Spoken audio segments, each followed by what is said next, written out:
Taste, writer Roald Dahl. There were 6 of us to dinner that night at Mike Schofield's house in London. Mike and his wife and daughter, my wife and I, and a man called Richard Pratt.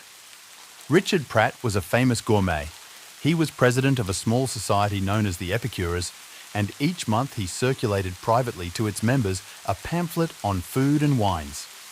He organised dinners where sumptuous dishes and rare wines were served.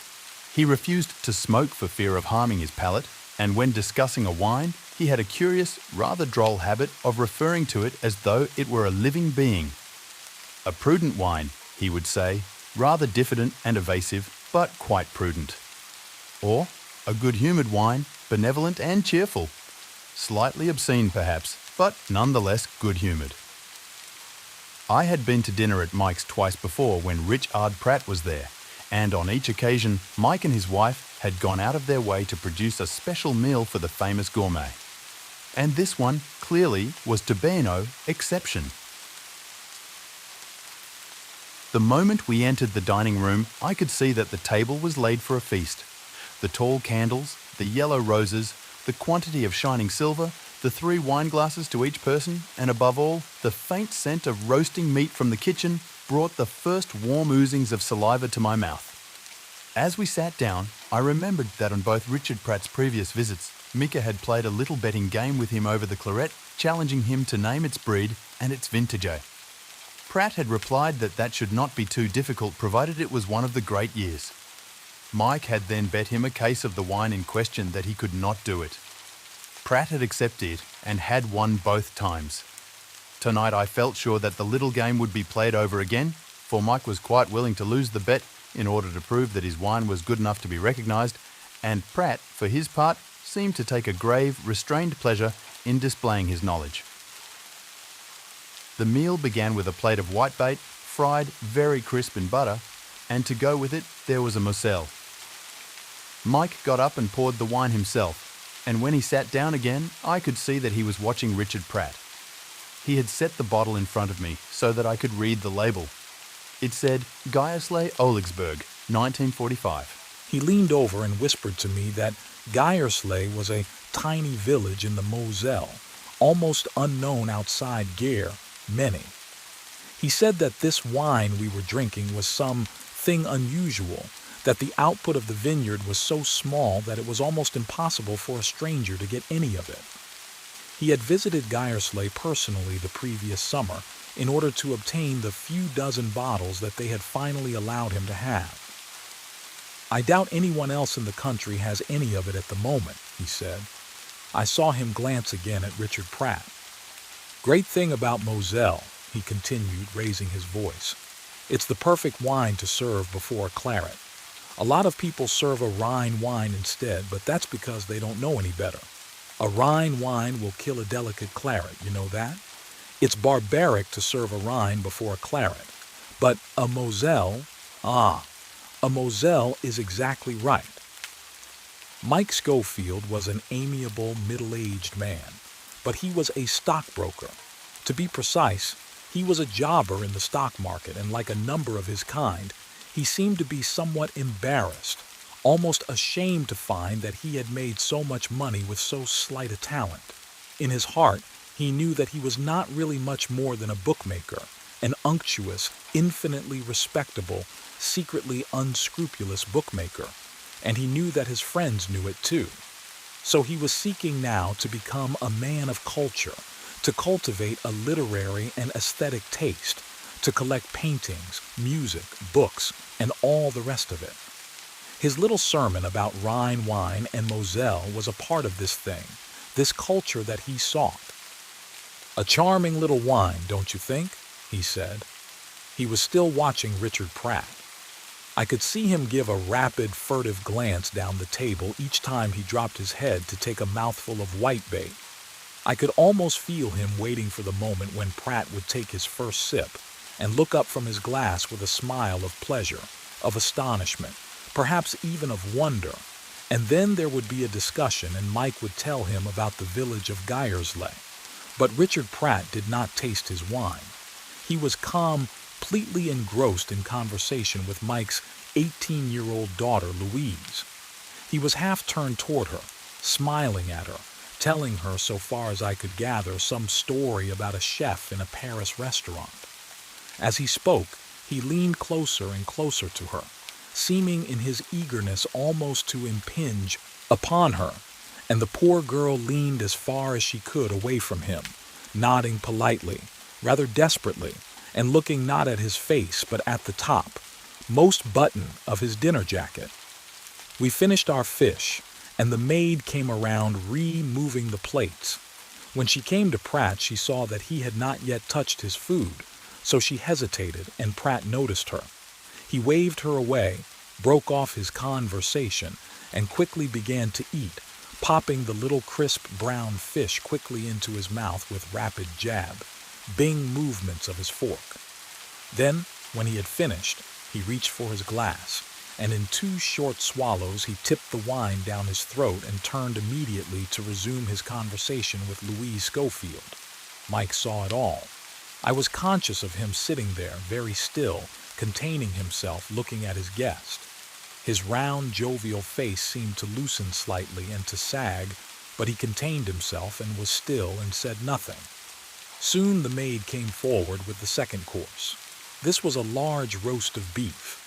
She placed it on the table in front of Mike, who stood up and carved it, cutting the slices very thin, laying them gently on the plates for the maid to take around. When he had served everyone, including himself, he put down the carving knife and leaned forward with both hands on the edge of the table.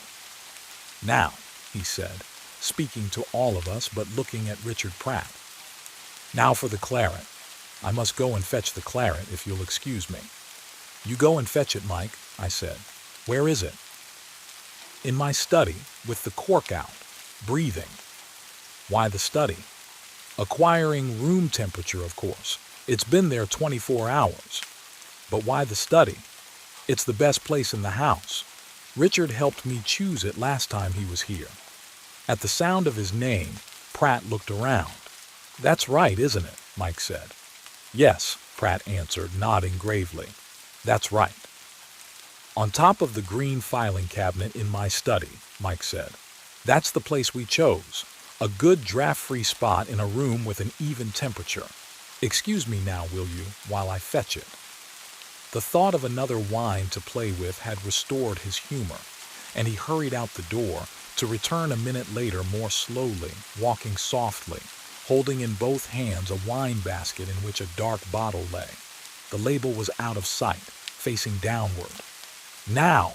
he cried as he came toward the table. "What about this one, Richard? You'll never name this one."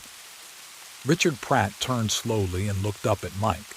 Then his eyes traveled down to the bottle nestling in its small wicker basket, and he raised his eyebrows, a slight, supercilious arching of the brows, and with it a pushing outward of the wet lower lip, suddenly imperious and ugly. "You'll never get it," Mike said. "Not in 100 years." "A claret?" Richard Pratt asked, condescending. "Of course." "I assume, then, that it's from one of the smaller vine yards?" "Maybe it is, Richard, and then again, maybe it isn't." "But it's a good year? One of the great years?" "Yes, I guarantee that." "Then it shouldn't be too difficult," Richard Pratt said, drawling his words, looking exceedingly bored. "Except that, to me, there was something strange about his draw, and his boredom. Between the eyes a shadow of some thing evil, and in his bearing an intentness that gave me a faint sense of uneasiness as I watched him." "This one is really rather difficult," Mike said. "I won't force you to bet on this one." "Indeed? And why not?" Again the slow arching of the brows, the cool, intent look. "Because it's difficult." "That's not very complimentary to me, you know."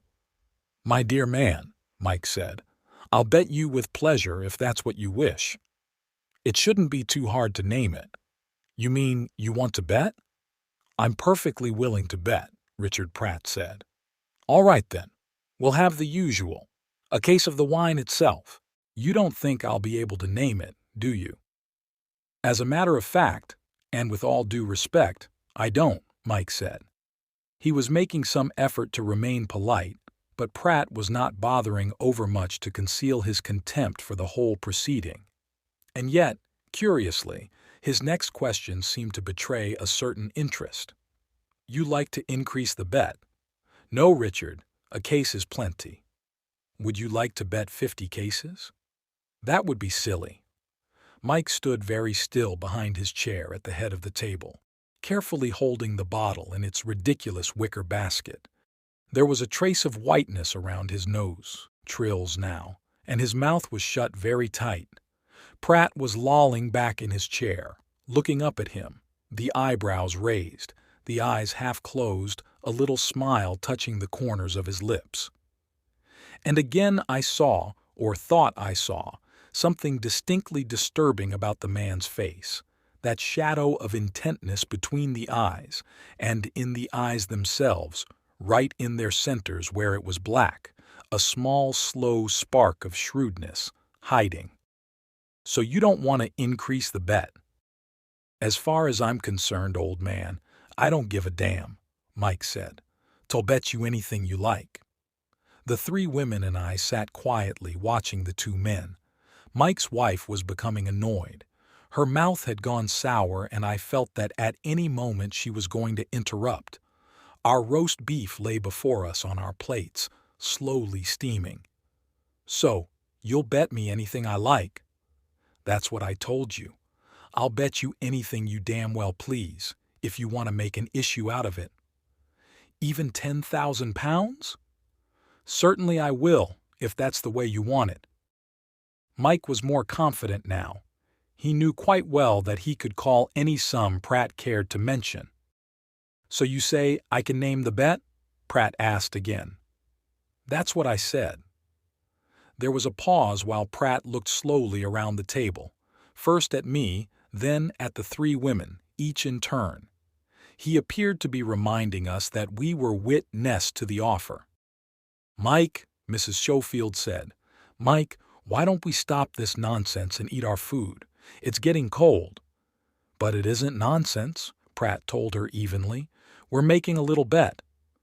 I noticed the maid standing in the background holding a dish of vegetables, wondering whether to come forward with them or not. "All right then," Pratt said. "I'll tell you what I want you to bet."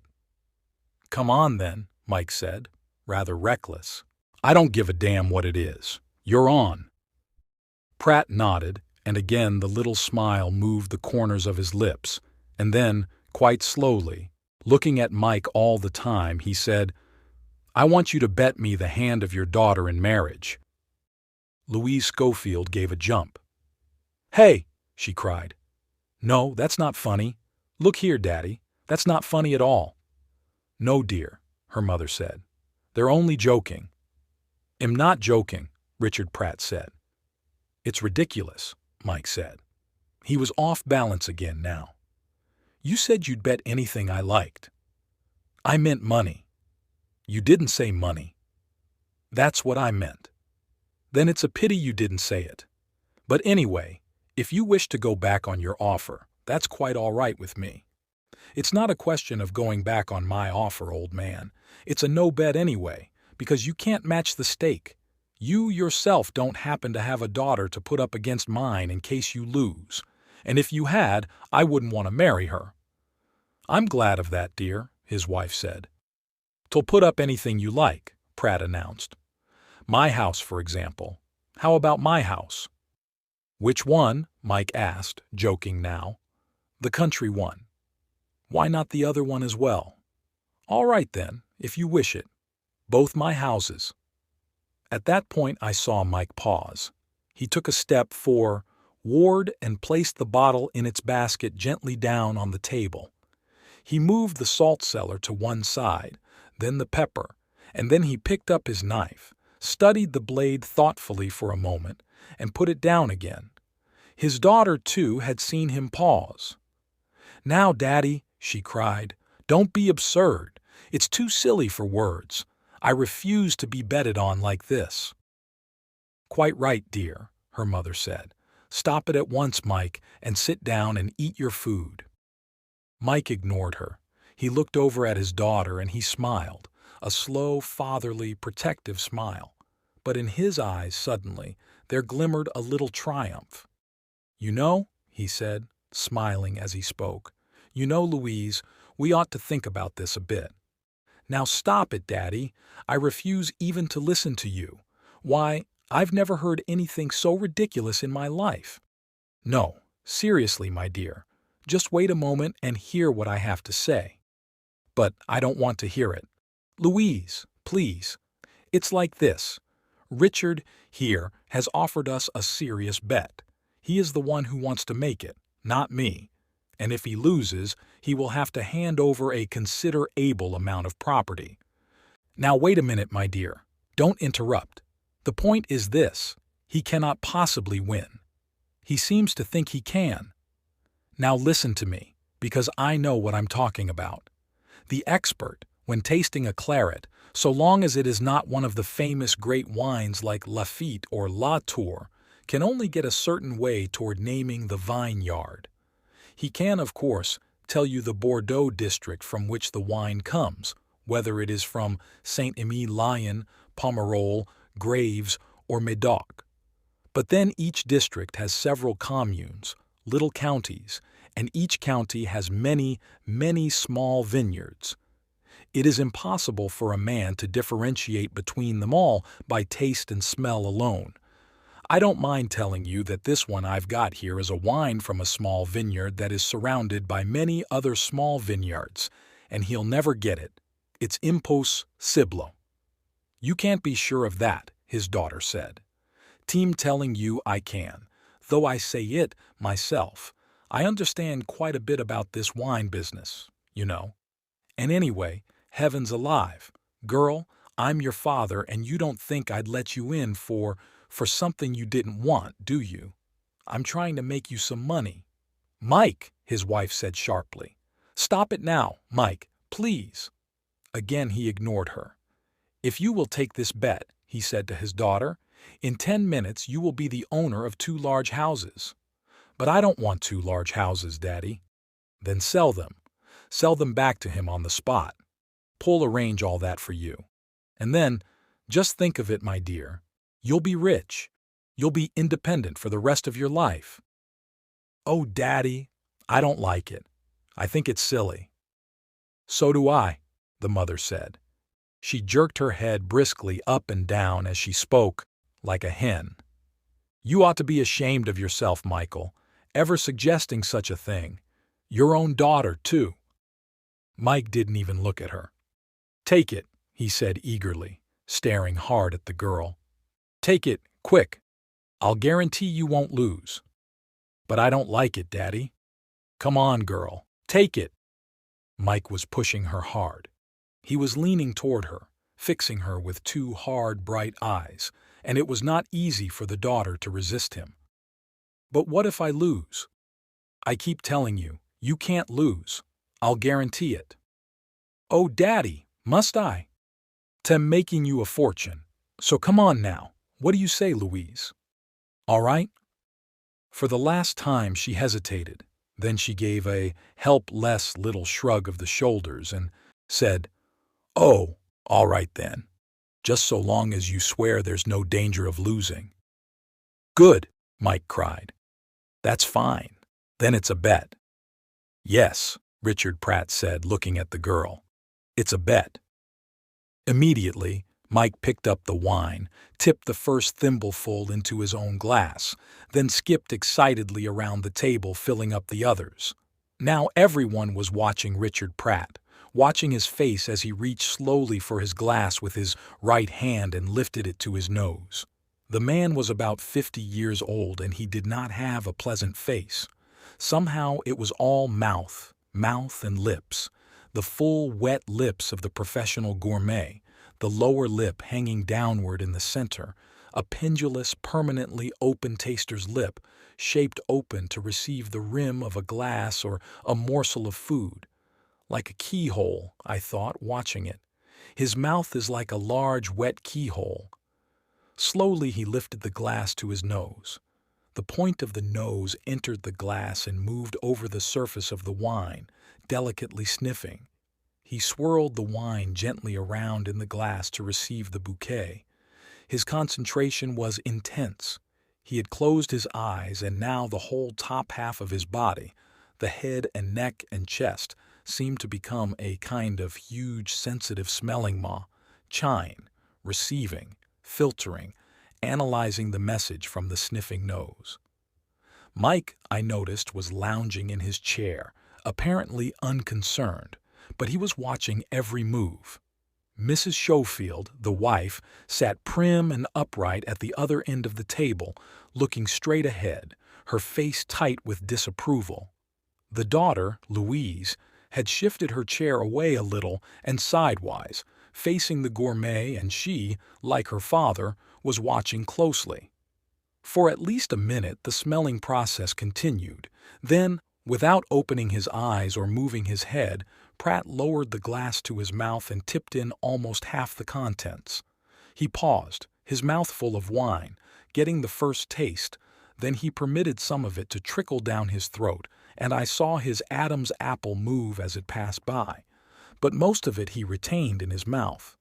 And now, without swallowing again, he drew in through his lips a thin breath of air which mingled with the fumes of the wine in the mouth and passed on down into his lungs.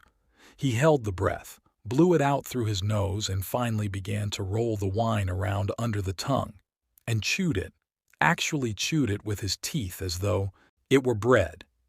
It was a solemn, impressive performance, and I must say he did it well. He said, putting down the glass, running a pink tongue over his lips. Yes, a very interesting little wine, gentle and gracious, almost feminine in the aftertaste. There was an excess of saliva in his mouth, and as he spoke he spat an occasional bright speck of it onto the table. "Now we can start to eliminate," he said. "You will pardon me for doing this carefully, but there is much at stake.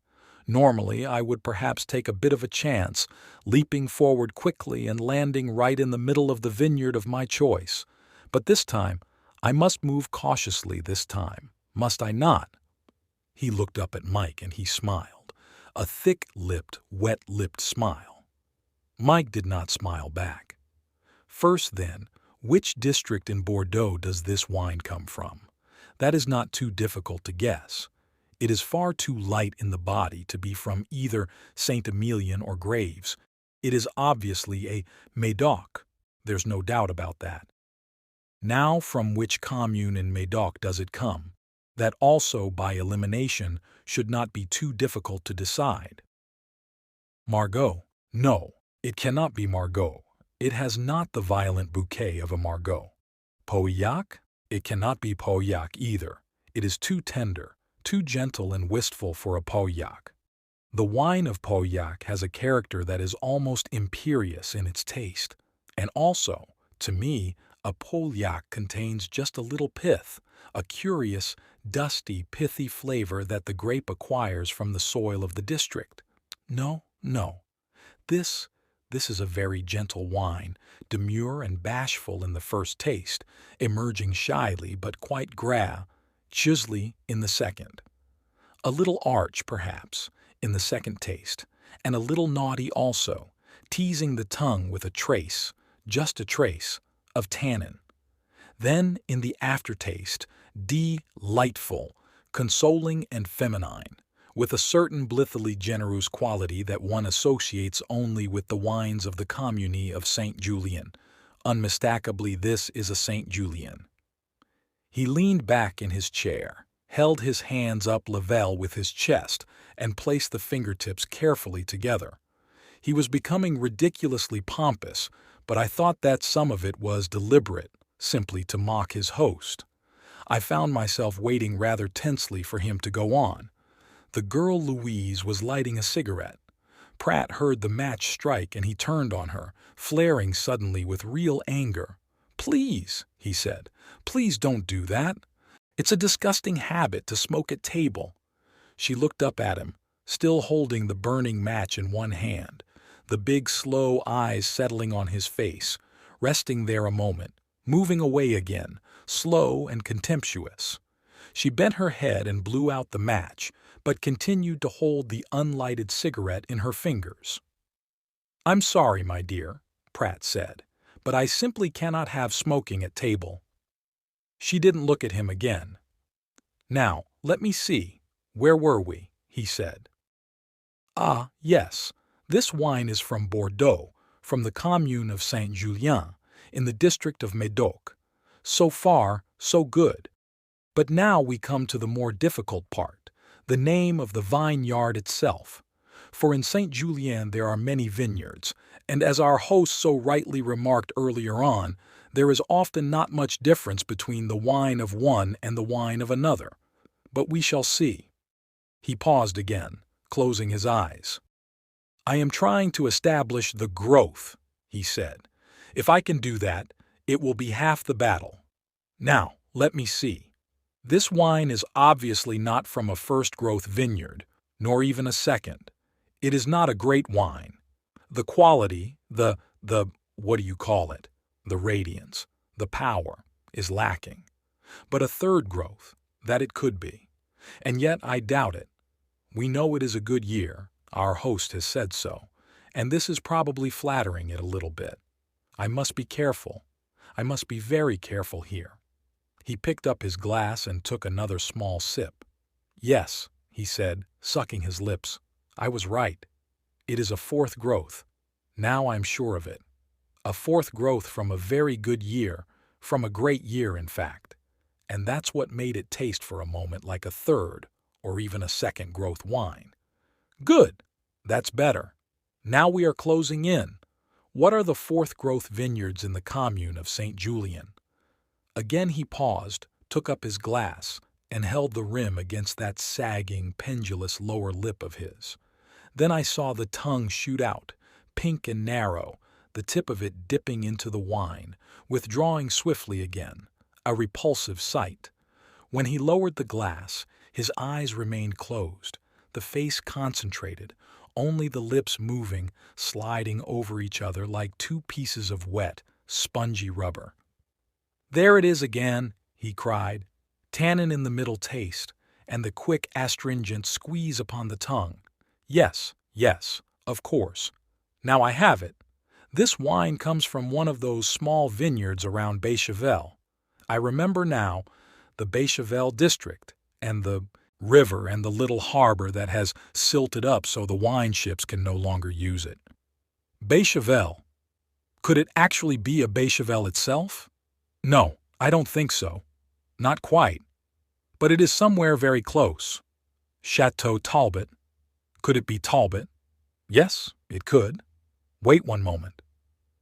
He sipped the wine again, and out of the side of my eye I noticed Mike Schofield and how he was leaning farther and farther forward over the table, his mouth slightly open, his small eyes fixed upon Richard Pratt. "No, I was wrong. It was not a Talbot. A Talbot comes forward to you just a little quicker than this one. The fruit is nearer to the surface. If it is a 34, which I believe it is, then it couldn't be Talbot. Well, let me think. It is not a Bechevel and it is not a Talbot, and yet it is so close to both of them. So close that the vineyard must be almost in between. Now, which could that be?" He hesitated, and we waited, watching his face. Every one, even Mike's wife, was watching him now. I heard the maid put down the dish of vegetables on the sideboard behind me, gently, so as not to disturb the silence. "Ah," he cried, "I have it. Yes, I think I have it." For the last time he sipped the wine. Then, still holding the glass up near his mouth, he turned to Mike and he smiled, a slow, silky smile, and he said, "You know what this is? This is the little Chateau Braner du Cru." Mike sat tight, not moving. "And the year, 1934. We all looked at Mike, waiting for him to turn the bottle around in its basket and show the label. "Is that your final answer?" Mike said. "Yes, I think so." "Well, is it or isn't it? Ça citis. What was the name again?" "Chateau Braner du Cru. Pretty little vineyard. Lovely old chateau. Know it quite well. Can't think why I didn't recognize it at once." "Come on, Daddy," the girl said. Turn it round and let's have a peek. I want my 2 houses." "Just a minute," Mike said. "Wait just a minute." He was sitting very quiet, bewildered looking, and his face was becoming puffy and pale as though all the force was draining slowly out of him. "Michael," his wife called sharply from the other end of the table. "What's the matter? Keep out of this, Margaret, will you please?" Richard Pratt was looking at Mike, smiling with his mouth, his eyes small and bright. Mike was not looking at anyone. "Daddy!" the daughter cried, agonized. "But Daddy, you don't mean to say he's guessed it right." "Now stop worrying, my dear," Mike said. "There's nothing to worry about." I think it was more to get away from his family than anything else that Mike then turned to Richard Pratt and said, "I'll tell you what, Richard. I think you and I better slip off into the next room and have a little chat." "I don't want a little chat," Pratt said. "All I want is to see the label on that bottle." He knew he was a winner now. He had the bearing, the quiet arrogance of a winner, and I could see that he was prepared to become Thor awfully nasty if there was any trouble. "What are you waiting for?" he said to Mike. "Go on and turn it round." Then this happened. The maid, the tiny, erect figure of the maid in her white and black uniform, was standing beside Richard Pratt, holding something out in her hand. "I believe these are yours, sir," she said. Pratt glanced around, saw the pair of thin horn-rimmed spectacles that she held out to him, and for a moment he hesitated. "Are they? Perhaps they are. I don't know." "Yes, sir, they're yours." The maid was an elderly woman, nearer 70 than 60, a faithful family retainer of many years' standing. She put the spectacles down on the table beside him. Without thanking her, Pratt took them up and slipped them into his top pocket, behind the white handkerchief. But the maid didn't go away. She remained standing beside and slightly behind Richard Pratt, and there was something so unusual in her manner and in the way she stood there, small, motionless, and erect, that I for one found myself watching her with a sudden apprehension. Her old gray face had a frosty, determined look. The lips were compressed, the little chin was out, and the hands were clasped together tight before her. The curious cap on her head and the flash of white down the front of her uniform made her seem like some tiny, ruffled, white-breasted bird. "You left them in Mr. Schofield's study," she said. Her voice was unnaturally, deliberately polite. "On top of the green filing cabinet in his study, sir, when you happened to go in there by yourself before dinner." It took a few moments for the full meaning of her words to penetrate, and in the silence that followed I became aware of Mike and how he was slowly drawing himself up in his chair, and the collar coming to his face, and the ears opening wide, and the curl of the mouth, and the dangerous little patch of whiteness beginning to spread around the area of the nostrils. "Now, Michael," his wife said. "Keep calm now, Michael, dear. Keep calm."